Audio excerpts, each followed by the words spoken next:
Jaecoo brand is coming to Australia in the early 2025, and they are bringing their first car to our shores, J7.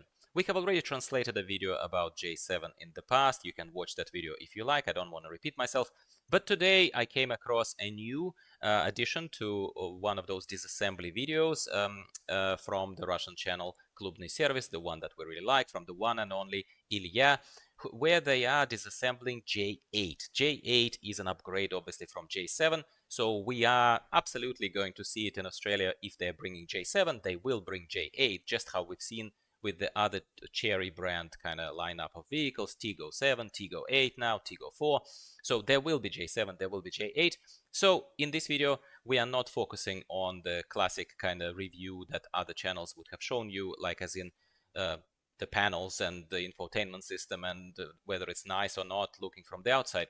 We're going straight to the core. We're going to one of those good old videos where they will show us what this car is made of and how the sum of that parts is put together. That's very important because the parts might be good, but how does it all come together? So it's one of those classic videos for this channel, translation of another video from Klubniy Servis. I'm very grateful for the original content. As always, give all credits in the description of this video. The original link is there, as well as multitude of sponsors of this video, which are mostly very generous sponsors who are giving you discounts on essential car electronics, such as dash cams. We have a lot of new dash cams coming in, reviewed on Auto Gear Reviews channel, special spin-off channel of this one, in case you've been under a rock and you don't know what happened here. So now all those reviews are on Auto Gear Reviews, as well as you get rather generous discounts, typically discount codes that take some 15-20% off the originally advertised price. Check out those links and enjoy the video.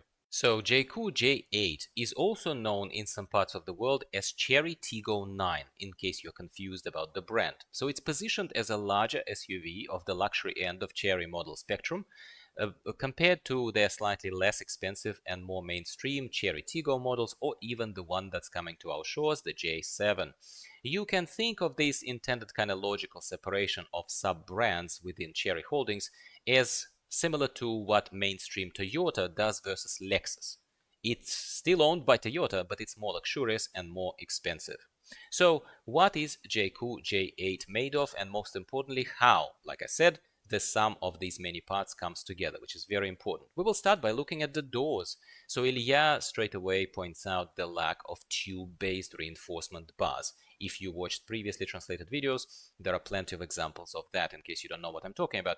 Instead, Chery or Jaecoo here used these kind of sheets of specially bent metal, which would obviously absorb some kind of impact. Yeah, but Ilya here is being a bit more skeptical because he thinks that tube-based classic reinforcement method would have worked better. Tailgate reminds Ilya ever so more of a Range Rover Evoque, not because it looks this way, which it does, but because it's made of plastic. At least Ilya says it is. On one hand, this makes the tail end of the car lighter, but on the other, obviously, it is not as solid, and it will not protect the passengers or luggage or whatever it is from tail end crash, if you were unfortunate enough to experience one. Now let's look at the boot space and how the floor elements are put together. It's a classic tub-based placement niche for the spare tire, and we can see here factory applied vibro insulation pads. There are a few of them that are supposed to suppress some of the road noise. This is good, you know. Is it good enough? Probably not, but is it good to have it rather than having nothing? Absolutely, of course it is. This is crazy, and I'm sure you would agree, because there are these sponge blocks that seem to be simply thrown into the void space of the wheel arches and between the panels, not glued on, not somehow other fitted in, just literally thrown in there, and probably, you know, they help with some sound absorption by design. I suspect that that's what it's for, but even not being a car service person, I personally conclude that this is rather funny. Ilya talks about how these floor panels are fit together. So he points out the welding seams versus welding spots. In some cases it's one, in some cases it's another. So why it's inconsistent like this and done this strange way, who knows? He's as surprised as you and I there is a little gap or a door, if you like, kind of like a cap of the fuel pump and the tank, which is great to see, as accessing these parts is always difficult if something goes wrong, and Ilya acknowledges that not all cars have it. It's very good to see that J8 has it. Ilya praises the presence of horizontal reinforcement bar on the floor, which is definitely supposed to save lives of the passengers in case of a side collision, which is very, very likely, kind of statistically likely, I'm saying. But look at how it fits with the rest of the structure.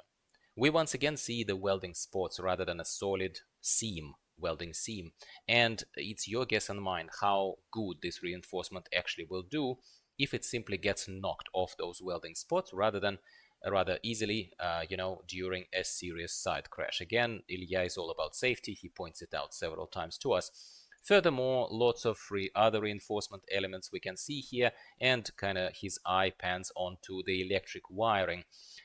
There are some good examples of electric wiring here where the wires are tied together, taped together, which is great to see, but it's also rather inconsistent because some are nicely tied together while some wires are not. They basically are just freely lying there, and we spoke about that, by the way, recently when we reviewed Chery Tiggo 4 Pro, which you can see on my channel as well in case you want to see other examples of similarly approached wiring. Very strange.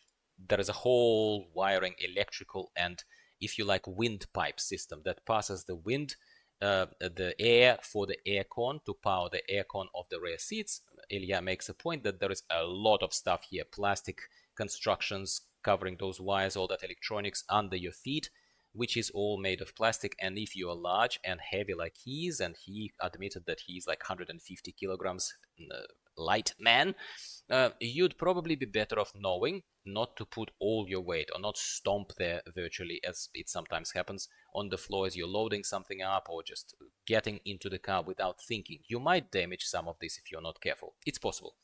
Another floor reinforcement bar placed lengthwise of the vehicle going along the car, but again, the same spot welding approach that Ilya keeps hammering as probably the most disappointing part, evidently, that he sees everywhere inside of this dismantled vehicle. Here they transition to showing us the stock sound insulation of Jaecoo J8. Ilya says there are no issues disassembling it. It actually is nicely clipped into the car, so it was relatively easy for them to take out, which is good for any kind of car service people, I suppose. And this is how the car floor looks like, where the carpet is molded together with this sound absorption underlay, which Ilya again is praising and says, look, it's a pretty interesting solution and it's definitely better than what they've seen in many other China-made cars. That's great to see. But okay is not good enough for them because they sell these services, of course, in Klubniy Servis, so they rip all that stock standard stuff out and replace it with premium materials they use for sound and thermal insulation. Apparently, it's very, very good, and you can imagine it's of great value for people who use the cars in winters. So if you are in Canada, I don't know, Alaska, somewhere like this, I think this aftermarket thing would be almost a must. If I was there, I would have done it personally. But we don't have it in Australia, and Australian consumer or average viewer of my channel probably wouldn't bother ordering something like this and applying, as it's quite an expensive probably and involved process, but it's interesting to see anyway. Now let's take a look at the underbelly of this Jaecoo J8. I'm sure you were waiting for this moment, starting with the rear part of the vehicle and seeing and kind of listening to Ilya here tell us that there is a lack of structural reinforcement. Apparently, these strange-looking elements that hold the rear bumper are also something that draws his attention.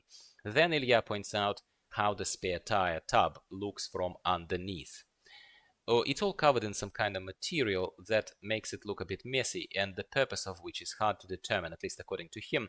It's is it extra moisture insulation, I suppose, or is it some kind of anti-corrosion spray? He cannot conclude here.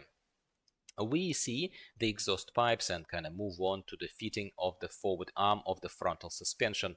Keep in mind that Ilya is a classically trained car body specialist and mechanic, so while to you and I this might look, I don't know, okay, nothing special, he starts ranting on and on here about how unnecessarily complex and how weirdly put together and engineered it is, where, as one obvious example to my eye, is that we have this arm, rather thick arm as well, which goes into that niche, yeah, and then it kind of in its turn it holds on its own set of bolts to keep itself in place. Apparently it's weird, okay? Similarly weird fitting is for the support arms of the rear suspension. Maybe Ilya is being picky, it's not for me to tell or decide, but I do respect his absolutely undeniable expertise. If he says that the things are weird and they will potentially cause issues or just raise eyebrows of a car serviceman or a mechanic, I'm happy to trust that this is weird. J8 has adjustable suspension apparently, not in terms of height, but in terms of rigidity and firmness. It's electronically controlled, unsurprisingly, and here you can see how the cable that is probably powering that mechanism is fitted to the whole construction.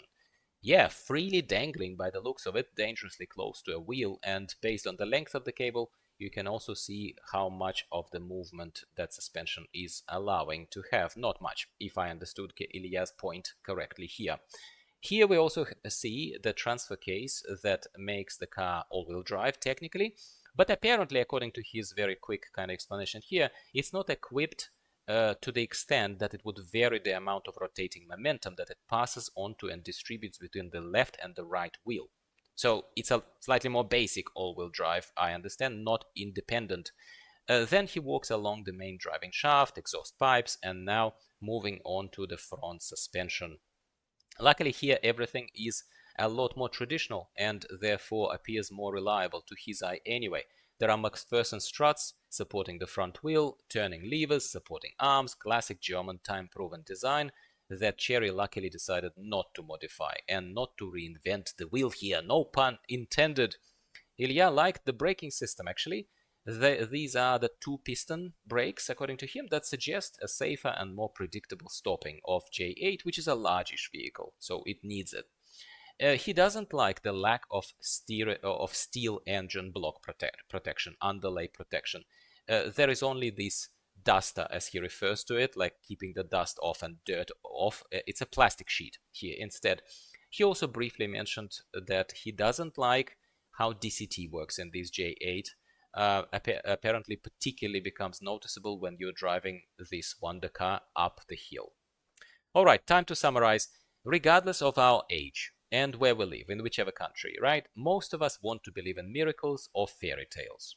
We want to own a Range Rover Evoque, but we don't have the money, and we want to believe that by buying something like this Jaecoo J8 or J7 for that matter, we've gotten an almost Range Rover, but significantly, astronomically cheaper. But then the sign of trouble is that the creator of this almost Range Rover wonder is putting all the interior bling and electronic screens front and center of you to bedazzle you further as a potential buyer, so no one should wonder like that there is some saving that was made. Except what you should wonder about is, where are these savings made? There it is, a taste of reality. They saved on some of the materials and quality of assembly and engineering of this car in general, by the looks of it. Some of it will hold and, represents real modern solutions, resulting in some kind of evolution of the car manufacturing, of course, and in probably some saving on the costs. While other elements of it, you saw it, and please be the judge yourself of whether what's been shown is good enough, or if it's not so good. Yeah, Ilya says that he liked the interior actually a lot. It's rich and mostly comfortable, but looking under the car, he didn't like overall anything. He pointed out what's okay, but overall he says, I didn't like anything, because a few of the engineering solutions used in this J8 he's seen here for the very first time, which to an eye of an experienced mechanic, experienced professional, it's rarely a good thing. And that's it for today, my friends. This is the true and unbuttered view of what Jaecoo J8 really is and how it's assembled as a vehicle. I hope you found this insightful and maybe even a bit entertaining, hopefully. As always, please give this video a like if you've watched it all the way till the very end. You're very special to me. This also tells me that you want more of this content, and that's your main way of telling me that you want more of this content, helping me prioritize what I translate, record, and show you next. I thank you very much for watching again, and I'll talk to you next week about something else value cars related. Goodbye for now.